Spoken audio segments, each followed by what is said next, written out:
Oras, salam reformanda Masiha Holongan. Firman Tuhan pada pagi hari ini, Kamis 22 Oktober 2020, diambil dari Roma 13 ayat 1. Tiap-tiap orang harus takluk kepada pemerintah yang di atasnya.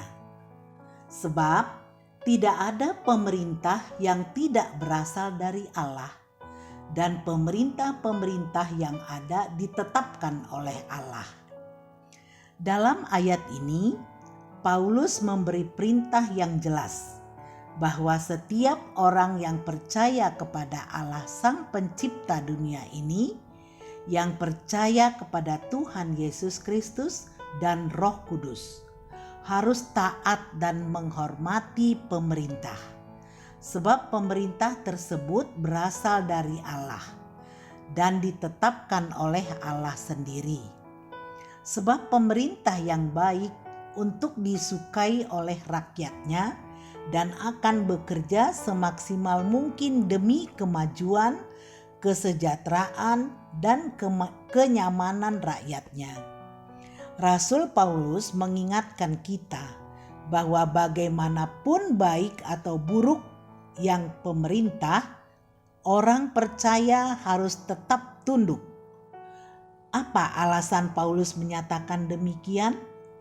Karena keberadaan semua pemerintah ada di dalam kedaulatan Allah.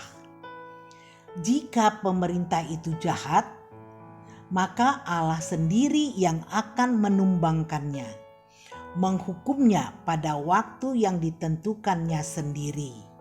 Sebab hanya Allah sajalah yang berhak untuk menghakimi. Selain itu, maju mundurnya suatu pemerintahan sesungguhnya bukan dari manusia, melainkan berdasarkan dari Allah. Dan Allah sendiri yang bertindak dan berbuat di dalamnya. Maka siapa yang tidak taat kepada pemerintah berarti tidak taat kepada Allah. Di lain pihak, tugas pemerintah adalah menjamin keteraturan, ketertiban, keamanan, kemakmuran rakyat. Itu berarti pemerintah menjadi alat Allah untuk memastikan keadilan bagi rakyatnya. Oleh karena itu, agar amanat Allah ini dapat dilaksanakan oleh pemangku kekuasaan di dalam pemerintahan itu, maka setiap orang percaya harus berdoa supaya Allah memberi kekuatan dan hikmat kepada pemangku kepentingan di dalam pemerintahan itu sendiri, agar mereka dapat menjalankan tugas mereka itu sesuai dengan yang Allah kehendaki.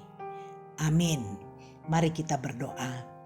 Bapa kami yang di sorga, dikuduskanlah namamu, datanglah kerajaanmu, jadilah kehendakmu di bumi seperti di surga. Berikanlah kami pada hari ini makanan kami yang secukupnya. Dan ampunilah kami akan kesalahan kami, seperti kami juga telah mengampuni orang-orang yang bersalah kepada kami. Dan janganlah membawa kami ke dalam pencobaan, tetapi lepaskanlah kami daripada yang jahat. Karena Engkau yang empunya kerajaan dan kekuasaan dan kemuliaan sampai selama-lamanya. Amin. Kasih karunia Tuhan Yesus Kristus dan kasih Allah Bapa dan persekutuan Roh Kudus menyertai kita sekalian. Amin. Demikian renungan kita pagi ini. Selamat berkarya bagi Tuhan. Salam reformanda Masiha Holongan.